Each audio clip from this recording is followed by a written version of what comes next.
দুই একটা কোরিয়া শ্রেণীর দুই একজন কেউ যদি কিছু বাটপার টাইপের লোক কে কি বললো ইউটিউবে, সেটা দিয়ে আপনারা সত্যিকার অর্থে আমি আপনাদের অনুরোধ করবো এটা দিয়ে আপনার সমস্ত দল নির্বাচনে আসবে, যারা যারা ব্যান্ড হয়েছে তারা ছাড়া।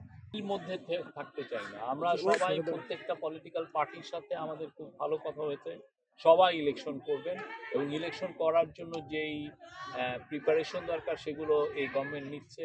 ইলেকশনকে ফ্রি, অবাধ, সুষ্ঠু করাটা এই গভর্নমেন্টের দায়িত্ব। সেই দায়িত্বের জন্য যা যা করার দরকার সবগুলো করছে। আপনারা দেখেছেন মাগুরা জেলায় অলরেডি নতুন ডিসিএসপি পদায়ন হয়েছে এবং আরও অন্যান্য ওসি ইউএনওদের ক্ষেত্রেও নতুন নতুন পদায়ন হবে। আমরা চাই যে প্রত্যেকটা ডিস্ট্রিক্টে যে পিটেস্ট অফিসারগুলো যাতে পদায়ন হয়, যারা সবচেয়েতে কাজের ক্ষেত্রে যাদের একদম ফ্ললেস রেকর্ড আছে, তারা এসে এই মাঠ প্রশাসনের দায়িত্ব নেবেন, যাতে আমরা সুন্দর একটা ইলেকশন তারা আমাদেরকে উপহার দিতে পারে। সেই ক্ষেত্রে কি অন্তর্বর্তী সরকারে যারা আছেন তারা কি 15 ফেব্রুয়ারি পরে থাকবেন না? এইটার মধ্যে আমরা যেতেই চাই না। ইনশাল্লাহ 15 ফেব্রুয়ারির মধ্যে ইলেকশন হবে এবং ইনশাল্লাহ এই ইলেকশনকে বানচাল করার মতো কোনো ধরনের কোনো কনস্পিরেসি কাজ করবে না, কারো ওই শক্তিও নাই এটাকে বানচাল করবে না। আমরা চাচ্ছি ভালো ইলেকশন 15 ফেব্রুয়ারির মধ্যে। পুরো পৃথিবীর সমস্ত যারা আমাদের বন্ধু রাষ্ট্র আছেন তারা আমাদের সাথে আছেন, আমাদের বন্ধুরা আমাদের সাথে আছেন, বাংলাদেশের সাধারণ জনগণ আমাদের সাথে আছেন, পলিটিক্যাল পার্টিগুলো আমাদের সাথে আছেন।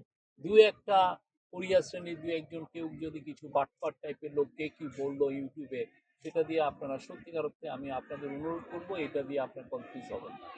এদের অনেকেই স্বৈরাচারের দোষর ছিল, হয়তোবা এখনো স্বৈরাচারের থেকে তারা টাকা পয়সা হয়তোবা কেউ কেউ পাচ্ছে, তারা এই কনফিউশন গুলো ছড়াচ্ছে। না, দলগুলো তো মনে করেন যে সব দলে কি নির্বাচনে আসবে?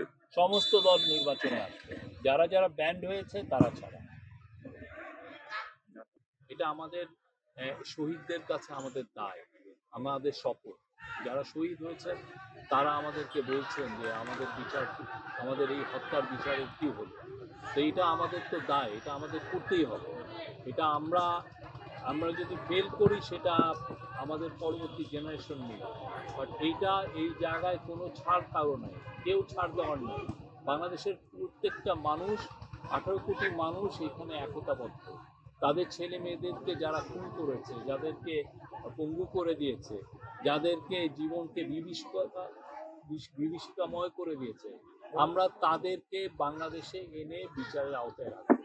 এটা আমাদের দায়, এটা আমাদের করতেই হবে। এই জায়গায় কোনো ছাড় নাই এবং আমি আবারও বলছি এটা আমাদের শপথ, এই কাজটা করতে হবে। আমাদের হাতে 70 দিনের মতো আছে ইলেকশনের আগ পর্যন্ত। এই 70 দিনের মধ্যে আমরা পারবো কিনা জানি না, বাট আমাদের চেষ্টাটা থাকবে। বাট ইলেকশনের পরে যারা নতুন গভর্নমেন্ট আসবেন তাদের চেষ্টাতেও থাকবে যে এই যে যারা হত্যাযোগ্য করলো, আমাদের ছেলে মেয়েদেরকে যারা খুন করলো, তাদেরকে ফিরিয়ে আনা।